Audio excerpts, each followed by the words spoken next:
জেলে থাকলেও বিটিআরসিতে জমজমাট সালমান এফ রহমানের ব্যবসা। ৫ আগস্টের পর আইজিডব্লিউ খাত পুনর্দখল করিয়েছেন বিএনপির নামে, কিন্তু নেপথ্যে ছিল সালমানের আইওএফ গ্যাং। ইউনিক ইনফো সহ ৭টি কোম্পানির মাধ্যমে বিএনপি এমপির ছেলেদের হাত করে নতুন করে বিটিআরসিতে করাচ্ছেন লুটপাট। ধারাবাহিক সংবাদ প্রকাশের জেরে অবশেষে কিছুটা ব্যবস্থা নিয়েছে বিটিআরসি, তবুও রয়ে গেছে সালমান গ্যাংয়ের দাপট। বিস্তারিত দেখুন জমির উদ্দিন খোকনের পাঠানো প্রতিবেদনে। দেশের আন্তর্জাতিক গেটওয়ে আইজিডব্লিউ খাতকে ঘিরে দুর্নীতি ও লুটপাটের বিতর্ক থামছেই না।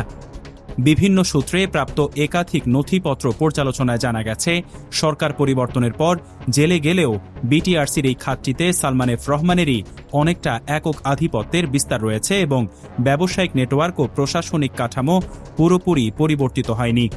ফলে বিটিসিএল ও বিটিআরসির বিভিন্ন পদক্ষেপ সত্ত্বেও অতীতের প্রভাব এখনও পুরোপুরি দূর হয়েছে কিনা তা নিয়ে বিতর্ক ঘুরে ফিরে সামনে আসছে।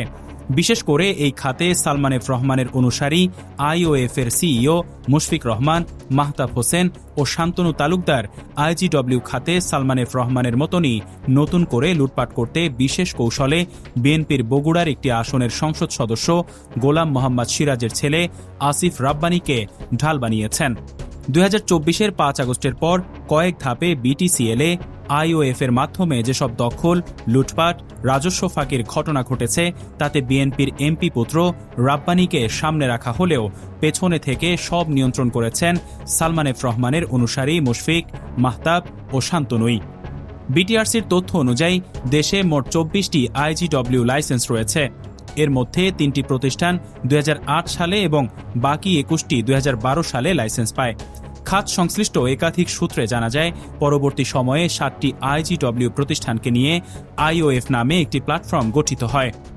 অভিযোগ রয়েছে, এই প্ল্যাটফর্মের মাধ্যমে বাজার পরিচালনা, নীতিগত সমন্বয় এবং আর্থিক সুবিধা বন্টনে সালমান এফ রহমান প্রভাবশালী অবস্থান তৈরি করে। অর্থাৎ প্রতিষ্ঠানগুলোর মালিক পরোক্ষভাবে সালমান এফ রহমানই।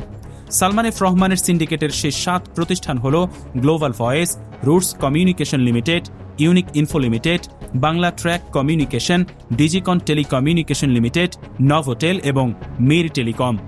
আওয়ামী আমলে বিটিসিএলে আইজিডব্লিউ খাতে ব্যাপক লুটপাটের ধারা সরকার পতনের পরও জারি রাখে আইওএফ জোটের সালমান অনুসারী এই ৭টি প্রতিষ্ঠান। কারণ এই ৭ প্রতিষ্ঠানেই বসে আছেন সালমান এফ রহমানের অনুসারীরা। এসব বিষয়ে দৈনিক অগ্রযাত্রা প্রতিদিন সহ বিভিন্ন গণমাধ্যমে সংবাদ প্রকাশ হলে সম্প্রতি টনক নড়েছে সরকারের। গত ২০ জুলাই বিটিআরসি কর্তৃক জারিকৃত এক প্রজ্ঞাপনে আইওএফকে কার্যত সরকারি নিয়ন্ত্রণে নিয়ে আসার ঘোষণা দেয়া হয়। তবে এসব পদক্ষেপের পরও সালমান এফ রহমানের প্রভাব বলয় পুরোপুরি ভাঙা গেছে কিনা তা নিয়ে প্রশ্ন রয়ে গেছে। সংশ্লিষ্টদের ভাষ্য, যদি নিয়ন্ত্রক সংস্থার সিদ্ধান্ত কার্যকরভাবে বাস্তবায়িত হয়ে থাকে তাহলে বিতর্কিত বলে অভিযুক্ত কাঠামো এখনও কিভাবে সক্রিয় রয়েছে এবং আইওএফ সিন্ডিকেটের প্রত্যেক প্রতিষ্ঠানে এখনও কিভাবে সালমান এফ রহমানের প্রভাবশালী অনুসারীরা গুরুত্বপূর্ণ পদে বসে আছেন। এসব প্রশ্নের জবাব জনস্বার্থে গুরুত্বপূর্ণ। বিশেষজ্ঞদের মতে টেলিযোগাযোগ খাত দেশের কৌশলগত অবকাঠামোর অংশ, তাই এই খাতে প্রতিযোগিতা, স্বচ্ছতা ও জবাবদিহি নিশ্চিত করা নিয়ন্ত্রক সংস্থার অন্যতম দায়িত্ব। কোনো ব্যক্তি বা প্রতিষ্ঠানের বিরুদ্ধে অনিয়মের অভিযোগ উঠলে তা নিরপেক্ষ তদন্তের মাধ্যমে যাচাই করা এবং তদন্তে সত্যতা মিললে আইন অনুযায়ী ব্যবস্থা নেওয়া উচিত। তবে এখনও কেন কোনো আইনগত ব্যবস্থা নেওয়া হয়নি এবং পুরোপুরি নিয়ন্ত্রণ নেওয়া সম্ভব হয়নি, সেটি এখন বড় প্রশ্ন। ডেস্ক নিউজ, অগ্রযাত্রা প্রতিদিন।